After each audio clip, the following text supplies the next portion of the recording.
नमस्कार दोस्तों, उषा की आवाज चैनल में आप सभी का स्वागत है। हमारी आज की कहानी है प्यार का जादू। उसका नाम था शंभूनाथ, लेकिन अब लोग उसे सिर्फ एक बूढ़ा आदमी, बुड्ढा जैसे नामों से पुकारते थे। वह दुनिया में अकेला था। एक दुर्घटना में पत्नी और बच्चों की मृत्यु हो गई थी। उनके दुख में पागल की तरह इधर उधर घूमता रहता था। धीरे धीरे उसके घर का सामान गायब होने लगा। फिर एक दिन ऐसा भी आया, कुछ गुंडे उसके मकान में घुस गए। शंभूनाथ ने विरोध किया तो उन लोगों ने उसे मार पीट कर भगा दिया। बेचारा शंभूनाथ बस्ती के बाहर वाले खंडर में रहने लगा। वहां मलबे के ढेर थे।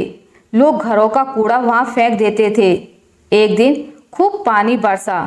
खंडर में भी पानी भर गया। शंभूनाथ भीग गया।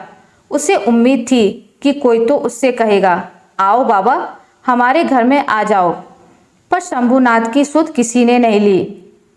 उसी रात शंभूनाथ ने सोचा कि वह अब इस मोहल्ले में नहीं रहेगा जहां कोई दुख में पड़े आदमी की मदद नहीं करता।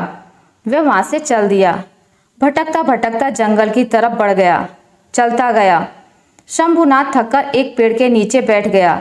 अब उसके बूढ़े पैरों में चलने से इनकार कर दिया था। वह सोच रहा था, क्या इस दुनिया में ऐसा कोई नहीं जो मेरी मदद करे? वहां भला सुनसान जंगल में उसके मन की पीड़ा कौन समझता? थकान और दुख से शंभूनाथ की आंखों से आंसू बह चले। वह सिसकने लगा। जंगल में रहती थी वन देवी। वह जंगल की रक्षक थी। मुरझाए फूल खिलाती थी। पशुओं को शिकारियों के शिकार बनने से बचाती थी। कोई पशु पक्षी घायल हो जाए तो अपने जादू से उसे ठीक कर देती थी। वन देवी ने शंभूनाथ को उदास बैठे देखा। सोचा, मुझे इस बूढ़े आदमी की सहायता करनी चाहिए। उसने हाथ हिलाए तो शंभूनाथ के सामने स्वादिष्ट भोजन से भरी एक थाली दिखाई देने लगी। शंभूनाथ ने भोजन से भरी थाली को देखा तो चौंक उठा। वह समझ न पाया कि थाली वहां कौन लाया और इस तरह थाली रखकर चुपचाप चला क्यों गया। क्या भोजन लाने वाला मुझसे एक बार मेरा हाल भी नहीं पूछ सकता था? मैं कोई भिखारी नहीं हूं, शंभूनाथ ने सोचा और निश्चय कर लिया कि वह उस थाली को छुएगा भी नहीं। शंभूनाथ को जोरों की भूख लग रही थी, पर वह था स्वाभिमानी। वह वहां से उठा और दूर जाकर बैठ गया। यह देखकर वन देवी मुस्कुराने लगी। वह समझ गई कि इस तरह शंभूनाथ कोई भी सहायता नहीं लेगा। उसने कुछ सोचा और फिर देखते देखते वह एक छोटी लड़की के रूप में बदल गई। अब एक छोटी लड़की जंगल में खड़ी थी। उसने साधारण कपड़े पहन रखे थे। उसके दोनों हाथों में एक एक फल था। फिर वह शंभूनाथ की ओर चल दी। शंभूनाथ ने देखा एक छोटी लड़की धीरे धीरे उसकी ओर आ रही है। वह आश्चर्य से देखता रह गया। भला वह लड़की उस जंगल में कहां से आ गई? वह उठा और उस लड़की के पास जा पहुंचा। लड़की के सिर पर हाथ फेरते हुए पूछा, बेटी, तेरा नाम क्या है? इस जंगल में अकेली क्यों घूम रही है? छोटी लड़की बनी वन देवी ने कहा, मेरा नाम तो वन देवी है, पर सब मुझे बन्नो कहते हैं। वाह बन्नो, तो बहुत प्यारा नाम है। पर यह तो बता, तेरा घर कहाँ है? शंभूनाथ ने पूछा। मेरा घर तो यहीं है, बन्नो ने कहा। यहीं कहाँ? तू किसके साथ रहती है? शंभूनाथ ने कुछ आश्चर्य से पूछा।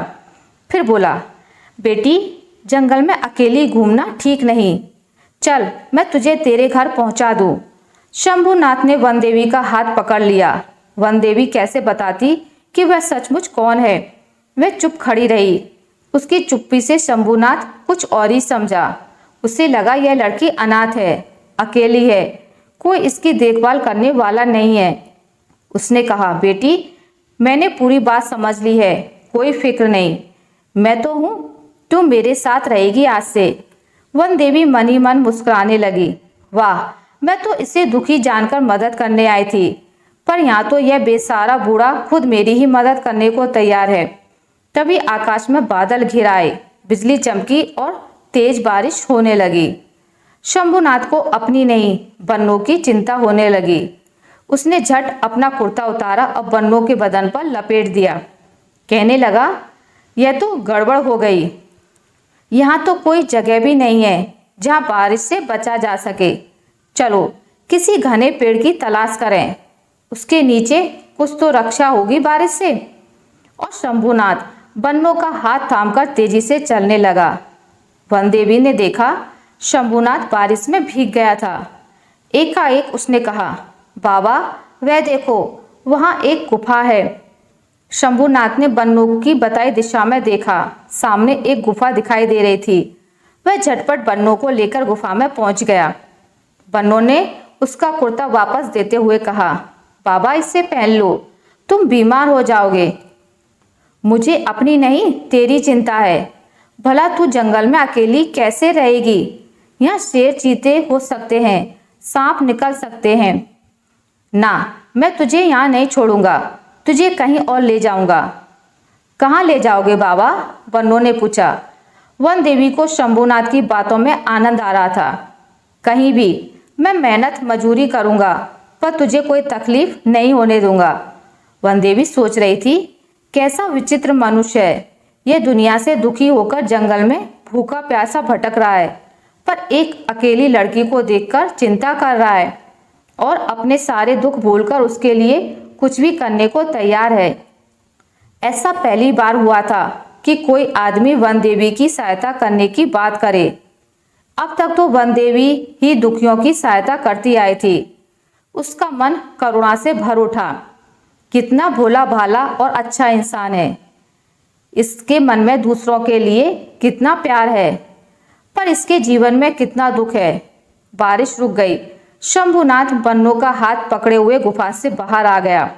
वह सोच रहा था, बन्नों के लिए मैं कुछ भी करूंगा, लोगों से मदद मांगूंगा, कोई भी काम करूंगा, पर इस नन्ही मुन्नी अनाथ बच्ची को कोई तकलीफ नहीं होने दूंगा। आज से मैं इसका हूँ और यह मेरी। मुझे दुनिया का सबसे बड़ा खजाना मिल गया है। बन्नों बनी हुई वन देवी सोच रही थी, मैं इस भोले मनुष्य को छोड़कर कैसे जाऊं? अगर जाऊंगी तो इससे बहुत दुख होगा।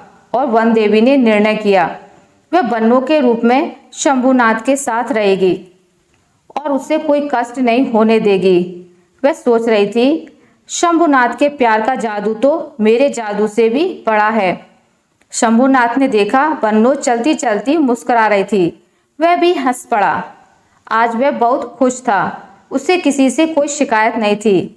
उसे बन्नों जो मिल गई थी और वन देवी को मिल गया था एक भोला भाला आदमी, जिसके प्यार में अद्भुत ताकत थी। आशा करती हूँ आपको मेरी आज की कहानी अच्छी लगी होगी। अगर आपको मेरी कहानी अच्छी लगी है तो इसे लाइक करें, ज़्यादा से ज़्यादा शेयर करें, और अगर आप मेरे चैनल पर नए हैं तो इसे सब्सक्राइब करना ना भूलें। मिलते हैं एक नई कहानी के साथ, तब तक के लिए नमस्कार।